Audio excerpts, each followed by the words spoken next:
Hey, Forrest here. Nothing like getting paid. And with ICCU's mobile app, I can deposit checks or accept Zelle payments so the money hits my account fast. I just wish there was an app for mowing the rest of these lawns. Right now, Lithia Ford of Boise is buying used vehicles. How much you want for the SUV? I don't know. Well, Lithia Ford will give you more than that. How much more? More than you think. I'm not thinking anything. I'm thinking you might get even more than that. See how much more you can get at Lithia Ford of Boise. When it comes to concrete, we've got you covered. RowPaint.com offers custom concrete coating services for your garage, business, warehouse, and more. And we do it in one day. We are your complete concrete coatings solution.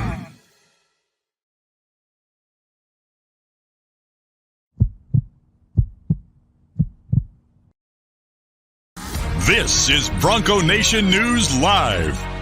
The best interviews, the most informed opinions, the latest breaking news, all from the top Boise State insiders. Joining BJ Rains today is KTVB Sports Director Jay Tust. Check him out on Twitter at KTVB Sports Guy and make sure to check out KTVB.com. Now here's Jay Tust and BJ Rains with another edition of Bronco Nation News Live. Hey, greetings, Boise State fans. How we doing? Happy Friday to you. You have reached the end of the week, and a big weekend is ahead for the Boise State basketball team as well as the rest of the Mountain West and teams across the country as we get set for March Madness. I guess it's already March Madness. Technically, some conference tournaments going on, but Jay, this is a fun time of year, and we got a lot to discuss in terms of the seeding possibilities for the Mountain West tournament, the NCAA tournament, what's on the line tomorrow. There's a lot, and we're going to break it down for the next 30 minutes or so. How you doing, sir? I'm good. How are you doing today? I'm doing great, man. It was an easy day to wake up today. A lot going on, and excited for this weekend, and not excited for the drive to Logan and back in the same day. That'll be a lot of fun, but decided to try to get back after the game and spend a little time with my family on Sunday instead of wasting it all driving back. But I'm making my managerial debut. I think I told you I'm coaching the eight under kids at Meridian Youth Baseball. And much to my surprise, they have a tryout for the 8-year-olds or at least a evaluation day so they can try to even out the teams. And there's a draft. So tomorrow morning, starting at 7:30 in the morning, I'll be out watching 8-year-olds play baseball and trying to come up with a list of 12 or 13 that I would like on my team. But I unfortunately cannot stay for the draft because I will be on the way to Logan. So I will leave a list, and then hopefully the other coaches won't sandbag me and give me different players that I didn't want. But hopefully it's kind of like the auto draft where you turn in your list, and then whoever's still on your list when it comes around to you, hopefully they'll give me some decent players. But I got a full day tomorrow watching 8-year-olds, going to Logan, watching a basketball game, and driving back. This in the draft, there are some people out there on the social media platforms questioning how badly you really want this. How committed are you to this process? So I'm not going to say you're on the hot seat, but it's definitely not cool. And you haven't even coached a game yet. Well, those 3 fly balls, those 3 ground balls, those 3 swings the kids get. I'm going to be able to tell. I'm going to be able to tell who the next first round pick is. The next Jay Tust, I guess. So it'll be a long day tomorrow. I am looking forward to actually getting out there and coaching. It should be fun. I don't have an assistant coach yet, Jay. Though I don't know if you're interested. I can't. I think you're muted your mic. I said I need an assistant coach. What do you think? You are breaking up like crazy right now. We could use an assistant coach, Jay, if you're interested. Yeah, we got. I would love to, but I can't. I just can't commit to anything else in my life right now. Luckily, it is going to. The games and things don't start till after spring break, so hopefully BSU basketball will. I guess hopefully not in the rearview mirror, but it will. Things will lighten up for me a little bit, but I am looking forward to that. But that's going to make tomorrow a long day as I have to go to part of this tryout before I can drive down to Logan. But it is what it is. Those are my personal problems that nobody cares about. But I'm never get back though, BJ. Oh, no doubt about it. No doubt about it. And I am looking forward. Yeah, I've been doing the. Bought Naismith's a little interested in catching, so I bought him a catcher's mitt for his birthday, and I've been bringing back some old memories doing the. the oil in the glove and the rubber bands, and it's currently sitting under the couch. I couldn't find any rubber bands yesterday, so I put it under our couch overnight with a couple balls in there. And when I was a kid, Jay, we used shaving cream.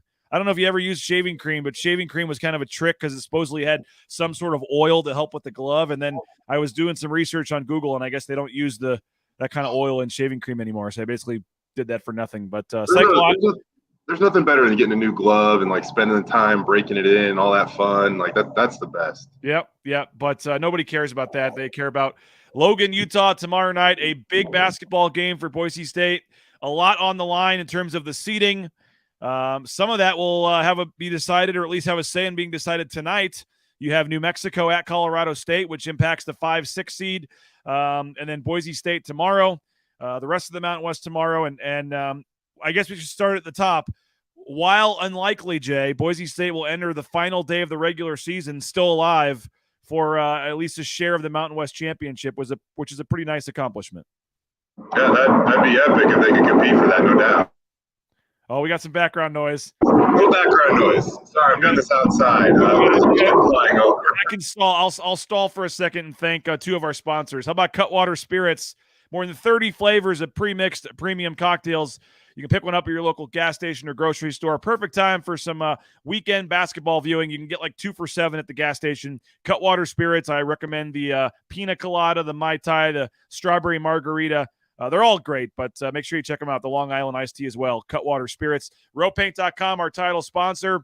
BNN15 is that promo code. That's right. Use the promo code BNN15 online. You get 15% off the interior painting of your home. And you can also get, they're scheduling out now for those concrete coatings, your basement, your back patio, your garage, 4 times stronger than epoxy. It lasts longer. You got that long warranty. It's transformational. So make sure you check them out. Get more information on the concrete coatings at roepaint.com. Lithia Ford of Boise.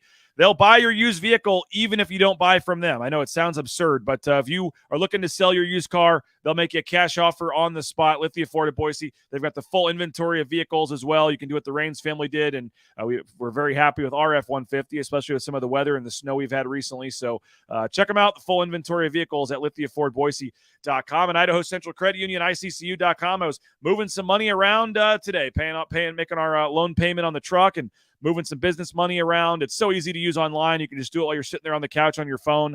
Mobile eBranch online banking is the easiest I've ever worked with. Make the switch today. Don't wait any longer. You'll be happy you did. You'll thank me later. ICCU.com for more information. Idaho Central Credit Union. All right, Jay, it looks like you're outside LaGuardia Airport, it sounds like. So yeah. See you on the next I don't know if we got like a flyover so low. I think it was in honor of this podcast and honestly today, but it set off a car alarm, so that's good. The car alarm just got shut off though. So nice. Well, Perry says I think we just need to win at Logan because the tournament doesn't matter according to the experts. I mean there is a point to say that by the time you get around to Thursday and Friday, a lot of the heavy lifting on the bracket has been done. We saw that last year with Boise State winning the Mountain West Championship and only being an 8 seed. So I would say there is some credence to that. You really can't count on the quad 1 wins in the tournament meaning a whole lot. Which is why maybe them losing on Thursday wouldn't be like the death nail that everyone says it is. I don't know. But in terms of tomorrow night's game, in terms of what's on the line for Boise State, the Cliff Notes version, as you know, Jay, some fans may not. It's going out in our daily email if you're a subscriber of BNN. But you win, you're the 2 seed. No, you're that simple as that. You win the game tomorrow night in Logan, you are the number 2 seed. Now, if Wyoming were to somehow upset San Diego State, and again, the last place team beating the first place team at Viejas Arena, probably not likely. Boise State would clinch a share of the title if they win and San Diego State loses tomorrow. But either way, San Diego State has the tiebreaker, so Boise State would be the 2 seed if they win. If Boise State loses, but Nevada loses, Boise State would still be the 2 seed as well because they would win the tiebreaker and things. It's kind of confusing. But if Nevada wins and Boise State loses, Boise State is the 3 seed. So there's some tiebreakers and some things where it could be the 3, but the essentially if Boise State wins, Jay, they're going to be the 2, and if they lose, they're probably the 3. I think that they need to kind of look at the tiebreaker rule, right? Like, and maybe there's no perfect way to do this. I get it, right? But why do you get? Nevada losing to Wyoming doesn't really hurt them in this situation, right? So I think it should almost be the opposite, because usually the tiebreaker goes to the highest placed team you beat in the Mountain West Conference. How have you done against the best teams in the league? Right, but I almost think it. I mean, I don't know where there's more value. Maybe I'm just viewing it this way because it's what recently happened, right? But I almost think you should be penalized. Boise State every year. Let's just make that exactly. I almost think you should be penalized more for losing to the last place team in the league. That's an interesting way to look at it. Come up from the right. bottom. Come up from the bottom. Yeah. I don't know what's better, a really good win or what hurts you. I don't know. I don't know. That's the debate. We wonder what the committee's thinking next week. Yeah. There's gonna be a lot of stuff. Yeah. So that's just, I don't know. It's just weird that like Boise State could beat Wyoming, lose to a team technically kind of in the middle of the Mountain West, but Wyoming would get the tiebreaker because they beat a team in the middle of the Mountain West. But lost to Wyoming, the last place team. You get what I mean? Well, that's just kind of weird. Yeah, and it goes overall standings, obviously. So it is. That Boise State is one game ahead right now. So as you know, if they win, there's no tiebreaker, no nothing. Boise State's the 2 seed. If they lose and Nevada wins, then there's a tiebreaker with 13-5 record. The tiebreaker is how you did against San Diego State, the first place team, and then on down. And then in that case, if there is a tie, it would get to, it doesn't matter, New Mexico or San Jose State, and Boise State split with both those teams. Nevada beat both those teams, so Nevada would have the tiebreaker over Boise State because of that. So that San Jose State loss. It is what it is. I'm more intrigued with the battle for the 5-6 seed. Yes, 100%. I'm expecting Boise State to lose tomorrow. I'll just say this, and I don't think that necessarily is a bad thing. I just think that it's going to be, you saw what Utah State did to UNLV the other night. They play. They're a great home team. They shoot very well at home. It's just going to be Boise State going into the Lions' Den tomorrow night, and Utah State. It's kind of similar to Boise State against San Diego State the other night. Utah State has a lot more to play for. They're in the first 4 out. A win tomorrow really might put Utah State into the field. And so I think that, sure, Boise State's going to be motivated. They want to finish strong. They want to leave no doubt in terms of the committee. But I just think tomorrow's going to be tough. So if I'm playing the percentages, I think just to project the seedings, I'm going to right now say Boise State probably loses tomorrow. I don't think that's like crazy to say. Hopefully not. They win and they get the 2 seed, and it's great. But if they do lose, they're going to be playing the number 6 seed. Will be 6-11. So it'll be Wyoming versus whoever wins, but probably that 6 seed, who is going to be a team, as we talked about. That 3 seed has not done well for Boise State in the past down there. That 6 seed is a quality team. They get their feet wet in the first game. They play well. They come in. They're not, and it's been a struggle for Boise State. And there's been some 6 seeds that are not going to be nearly as good as these 6 seeds. I'll say that either. And I think Boise State, here's the issue, Jay. If you play New Mexico, it's going to be a much tougher game, okay? But I think that you don't have to worry about a bad loss, because that'll be a quad 1 game, and you'd potentially end the season with 2 straight losses, but they'd be quad 1 games. I think from a straight standpoint of what's the safest way to get in the tournament or safest way for you, I think you play New Mexico, you take your chance, but if you lose, I don't think it really hurts you. On the flip side, I think they match up better. I think they would beat San Jose if they played them again. The 21 offensive rebounds should not have happened, would not happen again, and I would be very, very confident Boise State would beat San Jose State if they played them again. But if you play San Jose or you play UNLV or Fresno or Colorado State, like, you risk a quote-unquote bad loss in that first round. If San Jose is the 6th seed, they go wax Wyoming, get their feet wet, and San Jose comes in and plays them, then that's a, quote, quad 2 loss, and it's another bad loss. You lost to San Jose State twice. How can you put them in the tournament? I think you're playing it's a little more dangerous game there in terms of the bad loss. So would you take do you want the easier game, or do you want the safer game? Who do you think they match up with better? How do you look at the 5-6 if you're assuming Boise State is the 3? And I guess I'll say quickly, San Jose State is in the driver's seat for the 5 seed. All San Jose State has to do is win tomorrow against Air Force, and San Jose State is the 5. Or if New Mexico loses tonight at Colorado State, then it's set. They're the 6, and San Jose is the 5. But if San Jose State loses tomorrow, New Mexico wins tonight, then it flips, and you would have New Mexico be in the 5, Colorado State San Jose be in the 6. Yeah, those are all great questions. Right now Boise State is 3-3 in quad 1. Nevada is up to 32 as of this morning, so that could potentially turn into a 4th quad 1 win, depending on how Nevada does down at the Mountain West Conference tournament. So it's all really close right now, and I don't know that losing. I don't know if there's much difference in the committee's eyes of losing to a quad 1 team as there is beating a quad 2 team. I just don't know if there's much of a difference. Meaning you'd rather play the quad 1 game or the quad 2 game? Which one? Oh, we have more. Okay. Jay's outside today. His family's sleeping. He didn't want to wake him up, and you never know what you're dealing with there. I would say, and again, we'll take your thoughts in the ICCU YouTube chat. What do you think of the seeding? What seeding do you hope or wish Boise State will be? Again, just pause it for a second. Or just mute it, Jay. The obvious easy way to do it, Jay, is just take the 2 seed, I guess, because then I don't think UNLV really scares me on their home floor. And I think Colorado State or Fresno, I think you can beat either of them. So, I mean, I think you win and take the 2 seed. It's a little bit of a better game time on Thursday. That's clearly the goal, is to be the 2 seed in this tournament. But if that doesn't happen, who would you rather play, San Jose or New Mexico?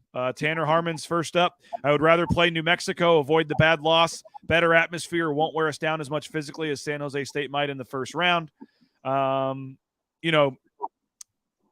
We were talking about this too, Jay, but how in the world does Boise State drop to 29 after beating San Diego State, while Utah State jumped to 22 after beating hapless UNLV? The metrics make zero sense. Boise State actually went up to 26-27 in the net after beating San Diego State. They went up 2 spots. Yeah, they went up to 26. But that was a home game they were projected to win about by what they did, or it was close at least to the spread. UNLV was supposed to win by, or Utah State was supposed to win by 2 or 3 and won by 25. But this late in the season, an 8-spot jump in the net is pretty surprising. There was actually a case last week where I want to say Clemson waxed NC State, and Clemson jumped like 25 spots in the net rankings this late in the season. So put them like in the mid 50s. It was that's a seismic jump. I was shocked that a team could jump that high this late in the season. But it is what it is. I mean, it's not. Here's the deal. I don't think it's a bad thing. Like, I really don't. Like, I think it's, if anything, it's a good thing for the Mountain West, because it's you look at history, man. And it suggests that if you're in the top 40 of the net rankings, you should feel decent about your chances of being in that large bid on Selection Sunday, but better than decent, to be honest. If you're a top 35 team, you should feel absolutely great about your chances of being an at-large team. The highest team to not make the NCAA tournament, the highest ranked team in the net rankings that got left out of the NCAA tournament was in 2019, number 33, NC State. And right now you have, San Diego State, Utah State, Boise State well in front of that mark. And you have Nevada now actually in front of that mark too. So if one of those teams gets left out, I guess it probably will be justifiable, because there's some other metric that suggests that they're not good enough. At the same time, the NCAA created the net rankings for a reason. And if a team inside the top 35 gets left out, let alone the top 32, that would be a statistical oddity that would go down as, people would remember that. So it seems like the Mountain West, based off the net, is a 4-bid league. Whether that holds up or not is something that we'll find out in a little over a week on Selection Sunday. I can't believe how much we cram into this next week, by the way, BJ. It's wild. Like, we still have to play the Mountain West Conference tournament. We still have to go to Vegas, come back from Vegas, and then it's Selection Sunday, and then you're off and running. And it was I just, like everybody out there, for many reasons, I pray to God that it's just not Dayton. We'll take Dayton because it's getting a chance to go to the NCAA tournament, and the energy of the court, it is alive. It is the coolest feeling. Like, it's different. But I don't want to be watching Selection Sunday at 3 o'clock on Sunday, booking tickets to find a way somehow to get from Boise to Dayton, which will cost like $1 million, and you have to fly to Italy or through some crazy route to get there. On Monday morning at like 6 a.m. Like, I don't want that. Done that. Yeah, been there, done that. We don't need that. But you do bring up a scenario, Jay, where Boise State has 3 quad 1 wins right now. In 36 hours, they could have 5. Yep. If Boise State wins tomorrow, that's going to give them another quad 1 win, because I don't, the Utah State getting to 22, I think, is actually huge, because I don't think they're going to drop below 30. So you'll get the 1 for winning tomorrow. You'll keep the 1 from winning at home. And then you mentioned Nevada getting up to 32. If Nevada can just get up 2 more spots, and maybe a nice win against UNLV would do that, You got a scenario where Boise State all of a sudden has 5 quad 1 wins going into the 100%. conference tournament. 100%. And that's why, like, I don't think it's a bad thing for, I know that it's rankings and, like, you look at stuff and, of course, you're like, fans are going to be like, we're better than Utah State. But if anything, I actually think it helps Boise State for the reason that you just laid out right there. And that means that they could be, 5-3 potentially going into the Mountain West tournament in quad 1 games. At the worst, you might be 4-4 or 3-5. That's not bad. And then you're going to have potentially 3 quad 1 opportunities at the Mountain West Conference tournament itself, which that's wild to me that a 3 seed might have to go through 3 quad 1 games to win the Mountain West Conference tournament. That shows the depth and strength of the league this year. So I think that that everything is, I think, playing out pretty good for Boise State, with the exception of Charlotte getting beat by a quad. It was a quad 4 game for them. It was a team that was down like almost 300 in the net last night. That they really wanted Charlotte to bump up to the top 100. I don't know if that's going to happen now. That was like the last blemish on the resume. If you could have just got to 1 quad 3 loss instead of 2. Yeah. That might be the difference between an 8 and a 10 seed or something. In this case, it might. In this case, it might be. You all right? A hummingbird buzzed the tower. I don't know. Jay is doing the show from like I'm not sure, man. I'm in Arizona right now. You're braving your life. Be out there doing the show. It sounds like flyovers and the look out for the rattlesnakes and stuff down by your feet probably as well. But Ridley's Family Markets. Check them out. ShopRidleys.com. They got more than 13 locations in the state of Idaho. They got that new app. Go download the Ridley's app, and you get exclusive savings up to 40% at ShopRidleys.com. Looking for business insurance? Check out United Commercial Insurance. 229-8222. UnitedCommercialInsurance.com. Check it out. United Commercial Insurance can write business policy insurance in 44 states around the country. Get more information, UnitedCommercialInsurance.com. Looking for a dentist? How about Boise Dentistry Co.? Dr. Miner and his staff got 5 locations in the Treasure Valley, full family dentistry, and they do a tremendous job. The Raines family has made the switch. We're very thankful, happy that we did. 906-1255. Check them out online, BoiseDentistryCo.com. The Blue and Orange Store, theblueandorangestore.com. You looking for some new Boise State gear for the tournament? Well, check them out, theblueandorangestore.com. Free shipping on any order over $40. And if you're in the Boise area, just go to the Boise Town Square Mall and check out their store in person. All the NIL shirts, all the gear. It's going to be a lot of fun. Jay, speaking of Vegas, I'm hearing from a lot of people going down. I think it needs to happen. We need to have it announced on the show right now that we can get Jay Tust over for a live shot. Last year we had Jeremiah Dickey and Cody Gogler, a lot of the senior staff come over. Maybe we get something set up where they come over and we can get them on a live interview or something with all the fans in the background. Who knows? But it's going to be a lot of fun. If you're going to Vegas for the conference tournament, join us. We're going to have some giveaways, some free swag.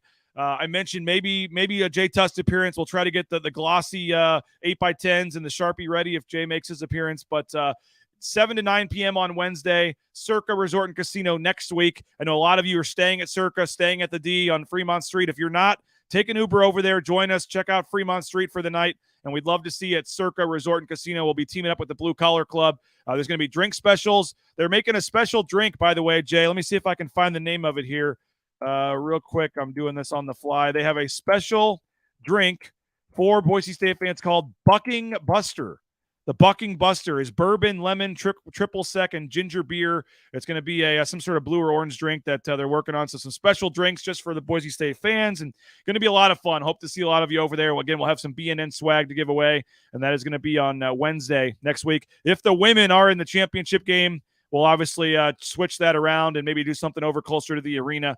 But as of now, this is the plan, and we'll adjust if the women, hopefully they do, make the championship game of the Mountain West tournament. But, Jay, in terms of, I mentioned San Diego State already has the 1 seed. Boise State knows they have a first-round bye. We talked about some of the scenarios, some of the seedings. I mean, those 3 games on, we can kind of break this down more on Tuesday, I guess, once we know the official matchups. But those 3 games on Wednesday are going to be high-level games. The 6-11, 7-10, 8-9 games are going to be quality games as well. I mean, this tournament does have a chance to be pretty crazy next week.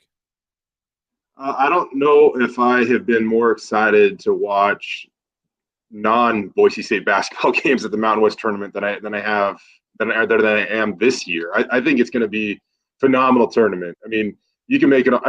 you got Isaiah Stevens playing in a play-in game, essentially, to get into the quarterfinals. I mean, who doesn't want to watch that? One could argue he might be the most talented player in the Mountain West. He's just playing on a bad team this year, right? Like, he's a really good basketball player. He's a guy that'd be worth the price of admission, and that's just an example. But seeing Boise State, New Mexico in the quarterfinals potentially, and then maybe Nevada in the semis and San Diego State in the championship. I mean, that is an incredible slate of basketball games that you can't ask for much more than that. And to people that, I will always say this: it is up to you how you spend your own hard-earned money. But I will say this: New Mexico is going to travel. Their fans travel extremely well. I think, a month ago when things were looking a little bit better for their NCAA tournament hopes, they probably would have traveled a little bit better. But at the same time, they're going to Vegas with the mindset they probably have to win the whole thing in order to get into the NCAA tournament and secure the Mountain West automatic bid there. So maybe that even brings more people. I don't know. But they're going to travel really, really well. San Diego State travels exceptionally as well because it's only like a 4-hour drive for those fans. It's going to be a cool atmosphere. I'm sure Nevada's going to have a lot of support. And so we'll see how much noise Bronco Nation can make. And I know that they will certainly value whoever does make that trek down to Las Vegas and supports the team. And you would think with the way last year's season went, winning the tournament, maybe there will be a bigger crowd of Boise State fans that saw last year what happened and said, I need to get down there this year. The latest bracketology updates, Joe Lunardi has Boise State as a number 10 seed. Jay, you'll like this as well, playing in Denver. Would be nice for Boise State. They'll be playing, Joe Lunardi has them playing number 7 seed Iowa. With a chance to play Texas in the second round. So a 10 seed for Joe Lunardi. And how about, I actually don't mind this one either, although it is in Columbus, Ohio. Jerry Palm has Boise State up to a 9 seed, but he has them playing Providence. Of all the kind of 8-9 seeds, I would take a Providence over a Kentucky or some of those teams potentially. But a 9 seed for Jerry Palm, 10 for Joe Lunardi, but Joe Lunardi does still have them in the last 4 buys, so not necessarily off the bubble yet. But what do you make, Jay, of tomorrow's game and just, the importance of it and I guess going down to Logan, a sellout senior night for them, and just what do you make of tomorrow's game? I think that I'm intrigued, man, because I know that Boise State wants to win. The difference between the 2 seed and the 3 seed, it's not – I mean, there is some significance to it because on Thursday you get to play at, 6:30 as opposed to 9 o'clock. And it doesn't seem like a huge difference, but when you have to play so much basketball in such a condensed amount of time, it does make a difference. Unfortunately, whether you're the 2 or the 3, you're going to play at 9 o'clock Pacific, right, BJ? 9 o'clock Pacific on Friday, I think. It's a midnight Eastern start time, and that's if the first game ends on time and stuff. Yeah, it's it is a late game, and then you got to play that out, which is going to be a physical grind. Whoever you play, you got to get to bed quickly, get up and prepare to play. Maybe again, San Diego State potentially in the Mountain West Conference Championship game at 3 o'clock the following day. I mean, that's tough. The 1 seed has a huge advantage because you're in bed. You're back at the hotel resting while that last game of the day between the 2 and the 3 seed is going on. That's a big advantage for whoever gets that. But it is what it is. It's all hands on deck at this point in time. I'm just interested to see how. I know that Boise State's going to go try to win this game. By the way, I'm not suggesting that they're not in Logan on Saturday, but I am eager to see how many minutes Tyson Degenhart gets and how many minutes Marcus Shaver Jr. gets and how long you ride your starters and how hard you ride them because a very important tournament is coming around. And I know that Leon Rice and the Broncos, they would never admit that. And I get why. Like, they can't admit that. But somewhere in the back of your mind, you have to be thinking, like, I feel like our resume is really, really strong. If Marcus Shaver Jr., needs to only play 25 minutes, I don't know. I'm making up. I might not be realistic, but I think you get what I mean. Like, you don't want to throw everything at this game that might, in the grand scheme of things, not like super matter. And I know that anybody that suits up over at Boise State or calls plays would absolutely hate hearing that, and I totally get that. I totally understand that. But just looking at it from the outside, that's somewhere in the back of your mind. you kind of have to have your eye on that Mountain West tournament and what is next. Yeah, I know they haven't made a big deal about this, but if you looked closely at Marcus Shaver Jr. during the last game, he was wearing what essentially was a bulletproof vest. He was wearing some sort of padded vest under his uniform. He almost did not play against San Jose after he fell the game before that against was it New Mexico? And so he's dealing with some bruised ribs or sternum or something to do in the midsection, and he's been wearing some sort of vest, protective vest. Brace, harness, something under his jersey in the last 2 games. So I agree with you on that. I think that's possible. You do get the extra day, Jay, by having the bye. Normally it's 2 or 3 days off between games in the regular season. They get 4 days off. And so I think that helps a little bit. And don't forget, you have the antics. This looks like a Utah State fan saying that our guys will make it chippy. You had the Max Rice, Dan Atkins situation last week. You have the previous, or last time, the previous, Nick Duncan flipping off the fans, Jay, down there one year. I mean, there's no, love lost between Boise State and Utah State. And that aspect, too, you're going to have some fired up Utah State fans. It's going to be a heck of an atmosphere, probably. As Bronx says, how classless will the fans be tomorrow night? I mean, it's going to be a good college basketball environment regardless. I did have somebody ask us on Twitter, BJ. I was just looking at this. Yes. If DSU wins out, so meaning beats Utah State and wins the Mountain West Conference tournament, what's the highest you think Boise State could climb in terms of seeding? Could they get to a 7 seed? And I'm looking at this right now, like could they? Could they? Should they? Yeah, you're right. Should they? Yes. Could they? Maybe. Like, I will say this: they were an 8 seed last year, and technically their resume this year would be better. And in that hypothetical, you would cap your season potentially with 4 quad 1 wins in a row.